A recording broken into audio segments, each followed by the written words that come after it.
All right. Well, welcome to ABC Weddings Unveiled podcast. I am super excited today about today's topic, really, because it's something that I just really am not a fan of. But it does, and I know people say social media doesn't have to feel overwhelming, but to me, it definitely is. So in this episode today, we're going to be joined by Nina Adio, right? Of I Do Wedding Marketing to talk about what's actually working right now on social media for wedding pros. Nina's going to share some practical strategies to help planners, designers, and other wedding creatives grow their visibility and attract aligned couples. We're going to dive into some content strategy, trends, reels, which I love watching, consistency, which is key, and how wedding pros can stop posting just to post and start marketing with intention. If social media feels confusing, exhausting, or ineffective, this episode will help you rethink how you approach it and how to make it work for your business. So welcome first to Nina Adio. I appreciate you coming, and I definitely appreciate you being a part of our ABC community. We love having you and, definitely love learning from you. So welcome. Thank you. I am so glad to be a part of the community. It is an amazing community. I mean, when I got to attend World of Weddings, it felt like being part of a sorority that I never had. Awesome. I've been a member for since 02. So yeah, that's a really long time. Sorority that never ends. 24 years. Yeah. But it's, they become your family.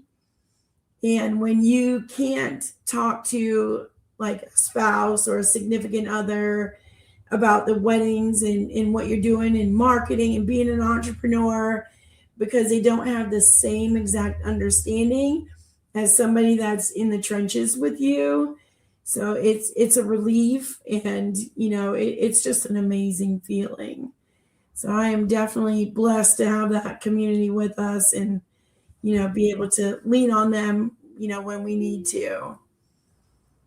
Awesome. So I'm going to jump right in, Nina, because I know you work with wedding pros every day.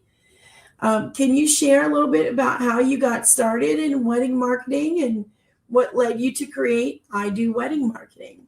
Yeah. So I'll just say it. I am 38. When I went to school, social media was not a thing. It was just, I kind of grew up consistently with it, where in 5th grade, it was like AOL. In middle school, it was MySpace, in high school, it was AIM. And then in college, this thing came out called Facebook, and you had to have a college email address to get onto it. So that meant my college courses had no sort of social media marketing. I didn't even have marketing as an identifier of something I would want to do. I ended up going for speech communications and rhetorical studies, which is the art of language, essentially. And that's a lot of what I've applied to social media, kind of that storytelling for wedding venues, the need to kind of express myself too, I like about social media. But what really happened was, Veronica, I had a blog, a Tumblr about America's Next Top Model that had gone viral. Okay. And so I put that on my resume to get a social media job, and got a break at a hospitality group of wedding venues where I got to do the administration and the social media and marketing. And there were no ad budgets then or anything like that. So they really just let me experiment. And through the admin end, I fell in love with the vendor experience, doing the showcases and cake orders and whatnot. And through the marketing, I was able to really learn the sales experience and fuse them together and realize what I was doing could be replicated and done for more people. And that's how I Do Wedding Marketing came to be. Awesome. And it really seems like you love what you do, which is important. Great. Yes, and It's fun. It's what the wedding industry is very special, and being able to understand it definitely helps when you're trying to market. Oh, yeah. Yeah. So, what do you see as some of the biggest challenges right now?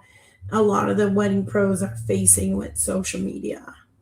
You alluded to it in the introduction, Veronica, and that's that people simply don't like it. They don't want to be on social media, and I don't blame them. It takes a while to curate even your feed or your algorithm to be a positive place, and it takes diligence too, because sometimes you want to go down those rabbit holes.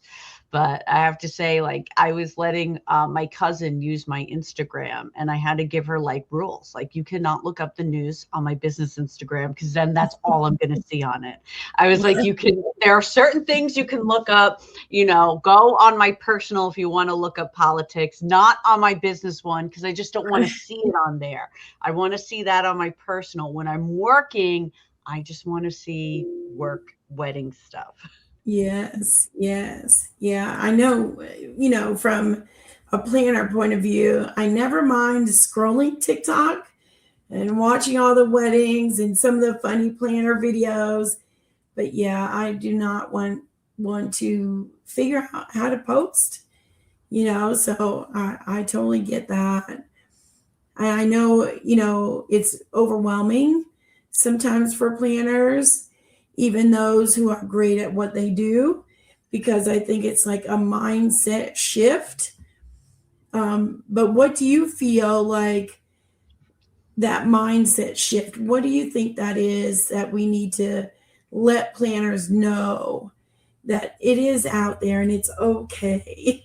Yeah, I think understanding the potential of it and what it could do for you. It's like, if you could just get that extra, start small. If you could get that extra lead or that extra booking because you were posting consistently on social media for a month, that makes it feel more worth it and more fun. And the more you put into it, the more you get out of it. So you can kind of gamify it. Maybe you say, you know what?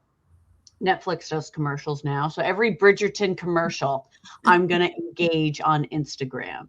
And so when those 3 minutes are ticking down, that's when you start seeing who's checking in at the venue, who's following this venue, who's following other, local spots or local restaurants. And you just start interacting with people. And then what happens is the next commercial break, you'll open up your app and you'll see some notifications. Maybe you'll see a follow. Maybe you'll even see a message, right? And then it starts to become fun, and finding the fun by really attaching it to the desired outcome. Don't think about social media as a negative place where I get all the bad news. Social media is a place where people from high school who want to judge me are looking to see what I'm doing. It's where people are laughing at me for making reels. Get that out of your head and just think, this is where I'm growing my business and it's working. Right, right. More of a marketing, like think of it Mhm. as actual marketing. That makes sense. So if you're, a wedding pro and you just don't have that bandwidth, what are some of the things that we should be focusing on? I think starting with the easiest option, right? And I mean, beyond the easiest would be logging on to your Instagram, checking those notifications, responding to comments, accepting the collaborator posts. Because even though you may not be on Instagram or TikTok or Facebook, other people may be tagging you. So start there by being present in that way, resharing what's tagged to stories, resharing, accepting the collabs. And then from there, I would build up to just doing, if video scares you, don't do that yet. Just do a photo. I mean, the caricature trend, Veronica, that we all did, that went wild around ABC. So we're recording this in the beginning of February, and there was this AI caricature trend where you just told AI, make a character of me based on what you know about my job. How fun and easy is that as a post? And Yeah. it gets comments. People commented on it. They found it fun. They found it, yours was adorable, like it was fun to see what everyone's looked like. And that's something where maybe there's less pressure about worrying what you look like or what your wedding looked like. Just do what's easy for you to build up that confidence. Yeah, that makes sense. And that was fun. It was really neat to see, whatever. I mean, it came up with like 100 different options. It was amazing the way it did it. So that was fun. And it did, you're right, it did really, and I did get a couple of likes on my business page, even though I didn't tag it from my personal. So there's somebody out there clicking all the way through to find out more. So yeah, I That's definitely brilliant. think Yeah, it's it neat. reminded people what you do. So Yeah. people who aren't thinking all the time, oh, Veronica's in planning and weddings and part of ABC, and then they see that and they go, oh yeah, I should be following along her business. Or, oh yeah, my cousin Yeah. just got engaged. They may need her. So sharing to your personal page too about your job can have its benefits also. Yeah, that sure is. Now, how important do you think reels are with the videos? And how do what's the best way to not feel awkward in Mhm. making those reels? So firstly, I think reels are important, but I don't think they should be the only strategy. What I find is that reels bring in a lot of reach and a lot of new people, but I truly believe it's the portfolio images and the stills that convert. So I like to do both. I find the followers like the photos, new people come in from the reel, and then when they see your beautiful feed of other material and work, that's what gets them to stick around. But to make reels easier, the two things I would recommend, one would be just start with B-roll. Set up your phone while you're pouring a cup of coffee, or maybe you're writing place cards or typing on the computer, and just start like that. Don't start talking face to camera if you're not comfortable with that. So I would try that, or I would download some stock videos that are royalty free. There's a site I like called Dupe Photos, Dupe. And if you just type in wedding, they have photos and videos that you can use for reels. And it's taken from a phone, so it looks, really authentic. So if you don't have your own B-roll, get it from one of these sites and start there. And maybe just have it be beautiful wedding dresses, and then you put your message over it. Love that. Love that. So how do you, as a planner or a wedding pro, how should they balance like their own personality and then the brand of their business? I think it's personal to each person, right? For me, I feel like my personality has become part of the brand, where it's like, if I don't let them know I like wrestling and all these things, you're eventually going to find out, because Veronica can see my background. I have all sorts of stuff behind me. So it's like, they're going to find out. That's right. And people remember it about me. Whenever WrestleMania comes into town, I start getting messages. Or whenever I have a painting here from a live painter who made me in a wrestling ring with Ric Flair, and Wow. people remember it about you. So it's personal of what you choose. For me, my personality is at the forefront, and I have some clients I work with where it's face first and personality first, and that has naturally takes precedent. But that's not necessarily the case for everybody. Some just have that personality as part of the brand, and we're doing it through our client avatar. So I know that was kind of a non-answer to say that it's personal and case by case, but I feel if you're not comfortable, not everyone's going to be comfortable saying, I want everyone to know I'm a wrestling fan, So Yeah, you decide what's comfortable for you. that sounds good. And I think it was in your last webinar, you had mentioned clarity and consistency. How does that portray over to social media and really real life? Because you have your personal social media page, and what do you do then? How do you, keep that line in still being clear and consistent. Yeah, I think as far as the clarity goes, it's remembering that couples have not, they may have never even inquired with a vendor before. They may have never planned a party. You could be their very first vendor they're speaking to, and they may have no idea what to expect. And so I try to compare it of when I was buying a car for the first time. And my salesperson really guided me through it. And I went in thinking I wanted something and I was pretty set. And at the time what I had been driving was a Mustang, and I was pretty adamant that I live in the Northeast. That was like, it was a liability. When it snows, you could die. So I was pretty adamant. But the whole time he's like, you're talking about your Mustang like you're talking about your ex on a date. He's like, I know you want the more of the truck, but just try this other car. It's still good in the snow and it's more like your Mustang. But anyway, what the example was, he guided me. And so I use social media to guide couples who don't know anything about weddings yet. And yes, you may get some who have a base understanding, but they're not going to go, oh, this person's being really clear. So I'm not going to, the clarity helps, because it's nerve-wracking. First you could be feeling money insecurity because you don't know how much they're going to say. You could be feeling even just knowledge insecurity because you're in a whole new element. So the more you can, expectation management really is what I like to tie in to the strategy. And the consistency comes in because we think if we're saying a message twice, we've said it too much. But the reality is, how many of these posts are they actually seeing? How many are they reading in succession? The chances are, we're fighting for every post they see. And for them to read the caption, we're fighting for that too. So you cannot say your message too many times. And somebody who is interested in your message isn't going to say, well, they explained the inquiry process 2 weeks ago on a post. Why would I now? That's not going to turn them off. And how often do you feel like, you should be posting on all these different channels?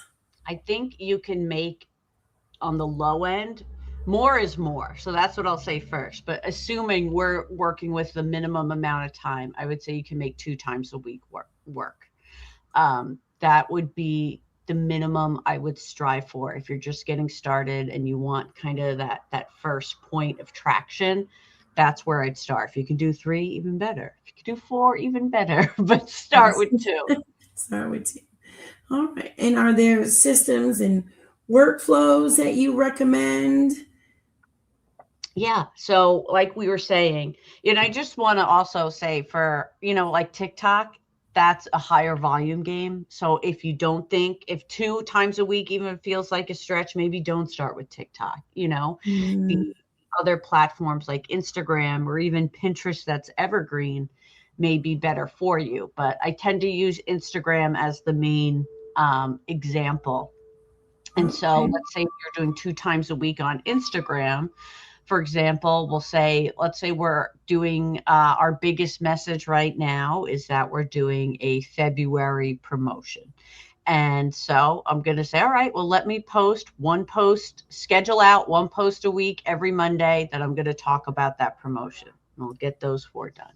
And then, okay, all right, now what are we going to do the other day of the week? And then maybe I'll go back to our portfolio of weddings, talk about each couple, do one that's a gallery, do one that's a reel showing the photos, and then maybe rotate that, then do another gallery, then do another reel, and talk about the couples in the caption. Maybe say they were looking for a destination style wedding, but they couldn't leave, our location. So here's what we did for them. Something that shows the storytelling and transformation. Because if you just say, congratulations, Patty and Nick, that's only interesting to Patty and Nick's family, and it doesn't show what you did for them. So if you add a little more, it can benefit the kind of putting the light bulb off in someone's head of what you can do for them. And so batch scheduling, starting with 1 pillar at a time can make it not as overwhelming. And then it will be easier doing Wednesday knowing you got all your Mondays done. That's right. Awesome. Awesome. What mistakes do you see, wedding pros making that lead to burnout or frustration? Because that is me. Going all in on reels would be one, Mhm. not breaking it up to give yourself some time or some grace. Or I've done this where I get too excited and then I don't schedule out and I just post, and then I'm out of posts because I used everything I had to go up right away. So kind of the mix of the two, of not spreading it out or going too strong on video or things that are going to be more draining for you. It could be that videos are easier for you and that it's downloading your galleries are more draining, but focusing too much on what's too hard for you. That's understandable. So, how do you feel about education in our community when it comes to marketing? I think it's really, our community is great for education, and they're in programs, like the Association of Bridal Consultants that we have here. It's vetted and you're getting somebody who's worked in your field. I think what happens is when I consume marketing advice from someone who doesn't market venues, it's very hard. I had somebody come into one of my venues saying, I saw this great hoodie ad where people are telling them to feel the hoodie. And I'm like, well, that's great, Stephen. But unfortunately, we're not selling $50 hoodies worldwide with affiliate videos on TikTok.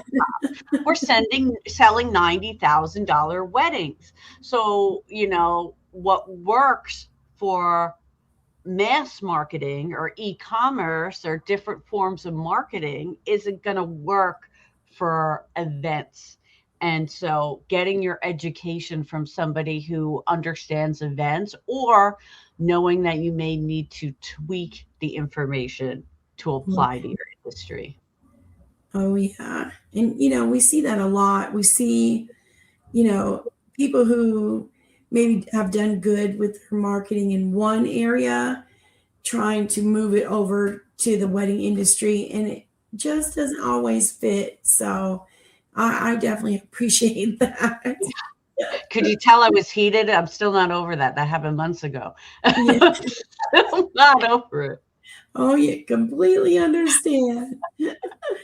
How can you tell a wedding pro what is the measurements that they should be keeping track of to make sure that social media is actually working? Yeah, I'm so glad you asked that, because we think, and it is important to see followers moving, but not in the way you think, right? After you do that engagement, like I mentioned doing on the Bridgerton commercial breaks, you want to start to see some sprinklings back. If your followers aren't moving at all, something's not connecting. But let's say your followers weren't moving, but you're getting link taps to your website. That means something's connecting, right? So even though, yes, you do want to see the followers going, the most important metric for me is the link taps.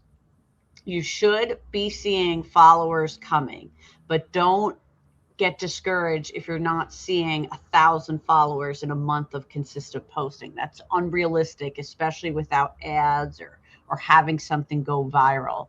What's much more realistic is to see what your starting point of website clicks is. Let's say it's just 3. You're getting 3 clicks from Instagram to your website a month. You want to say, I'm going to post consistently for a month and I want to see that number double. That would be 6. And it sounds so low, but when you think about how hard it is to get somebody to stop scrolling and to first leave their scroll to go to your profile, and then leave your profile to leave Instagram altogether and go to your website, those are a good 6 clicks. And so as you keep growing that number, that means you're essentially growing your lead source. And if you don't see inquiries coming in, that's when I then would say, okay, maybe I need to look at my website. Maybe I need an audit for that. Yeah. It's a lot of numbers to kind of keep track of and make sure of. But, one thing I know I used to do, and well, I still do it now for ABC, but is like Financial Friday, Mm-hmm. so it's 4 hours and it's not just, making sure that, my numbers and I reconcile my statements, all that stuff, but it's also, how many people visited my Google profile? How Mm. many, new followers did we get this month? Or, what's what's going on in my social media to start a baseline, do it once, start that baseline, and then, 15 to 20 minutes, Financial Fridays, just to kind of keep track and make sure that you don't have to adjust or change your messages. That's a great idea. I really love that because with my clients, we do monthly analytics reports, but even doing it on a weekly level is great and allows you to be prepared with, all right, you could also look into what posts did the best. So then you can do more like that. Yeah, awesome.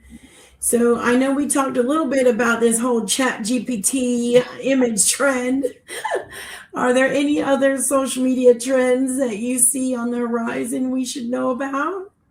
Oh, yeah, I think, well, content creators have been so wonderful, especially if, as a planner or designer, if you are able to establish a relationship with one where they are comfortable sharing content with you, that where you can credit them, that is so wonderful and can work really well for trends and just using the right hooks. I kind of mentioned at the beginning the art of language, so knowing how to hook people in, which sometimes the negative hooks work, right?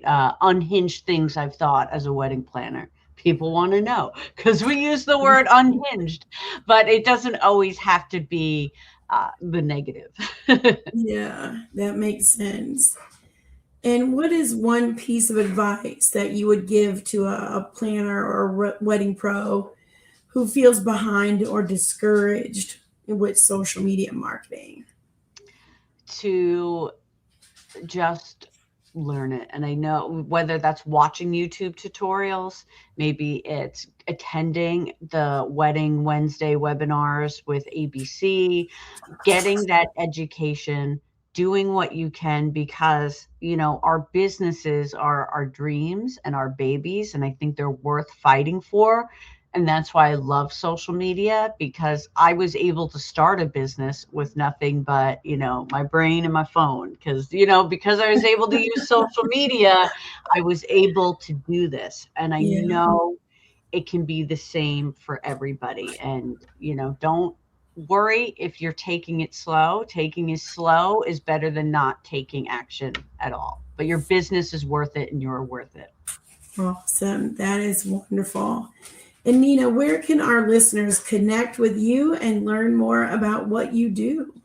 Yeah, so I'm at I Do Wedding Marketing on Instagram, on TikTok, on Pinterest. I'm on LinkedIn as Nina Adio, and you can friend me on Facebook there as well. Always keeping up with the ABC community.